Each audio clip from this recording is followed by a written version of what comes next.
Se você quer entender como a lei de Fick influencia diretamente na secagem de alimentos, fica nesse vídeo que eu vou te explicar de um jeito simples, utilizando um artigo científico. Olá, sou a Dália Beatriz, sou estudante de Engenharia de Alimentos, e a gente veio analisar um artigo científico que estuda a secagem de alimentos utilizando a lei de Fick, que é fundamental para entender a transferência de massa. O artigo analisado se chama Estudo da Cinética de Secagem do Mamão Formosa, que tem como nome científico Carica papaya.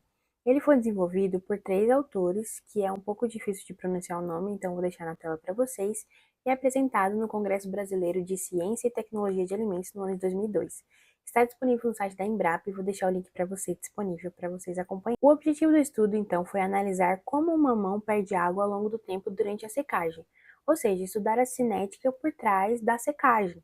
Além disso, os autores buscaram ajustar os modelos matemáticos, porque não é só pegar uma fórmula e aplicar. A gente tem que entender a geometria, porque a gente tem diversos alimentos e cada um tem sua geometria.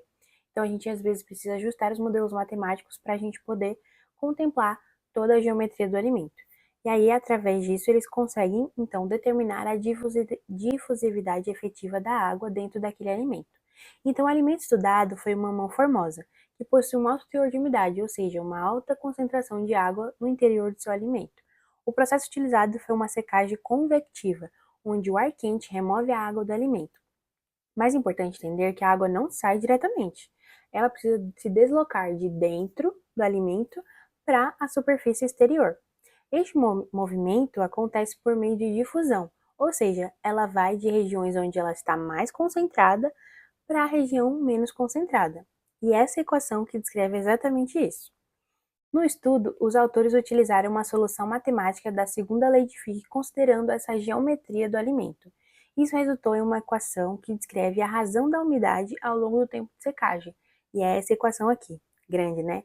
Vou até beber uma água aqui para poder explicar para vocês. Essa equação parece complexa de primeira vista, mas calma, porque se a gente inchar ela, a gente vai conseguir entender melhor o que ela vai nos dizer. Então, essa primeira parte, ela vai representar a razão da umidade, ou seja, quanto de água ainda tem no alimento durante aquele tempo. Essa parte aqui representa a umidade, ou seja, quanto de água ainda tem no alimento ao longo do tempo. Xt menos Xz dividido por X0 menos Xz.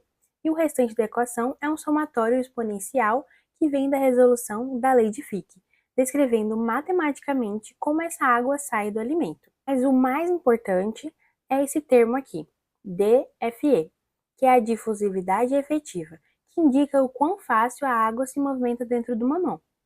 Então, essa equação é a solução da segunda lei de Fick utilizada para descrever a variação da umidade durante a secagem, considerando a difusão da água no interior do alimento. Então, os resultados do estudo podem ser observados nas curvas de secagem, apresentadas na figura 1.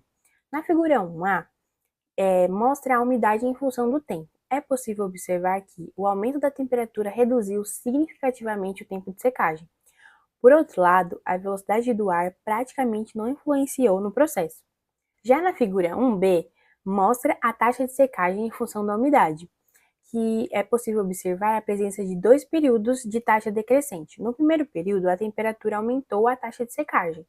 Porém, no segundo período, quanto a umidade de alimento mais baixa, quando ela ficou mais baixa, esse processo foi menos significativo.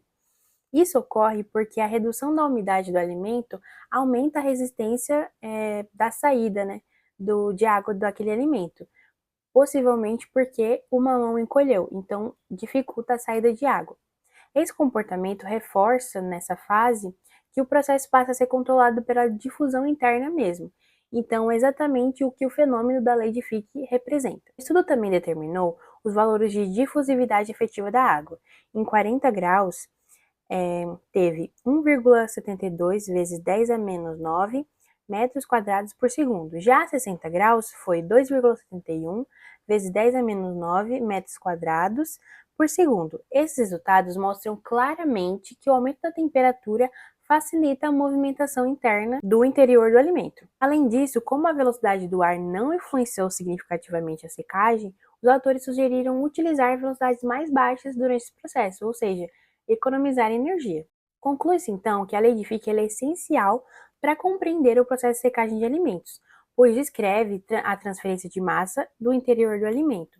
O estudo também mostrou que, principalmente em períodos de taxa decrescente, a difusão interna é quem controla o processo mesmo, o que justifica o uso do modelo da lei de Fick.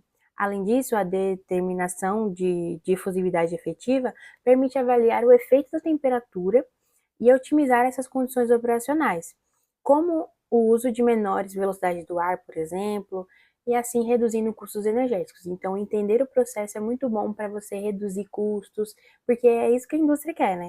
Além disso, a determinação da difusividade efetiva permite avaliar parâmetros como, por exemplo, o efeito da temperatura, e aí utilizado para otimizar as condições operacionais, como, por exemplo, o uso de menores velocidades de ar, que aí reduz o custo de energia. Então, agora você já sabe que a secagem não é só remover água, é um processo complexo de transferência de massa e que pode ser descrito pela lei de Fick. Então, muito obrigada por assistir e tchau, tchau!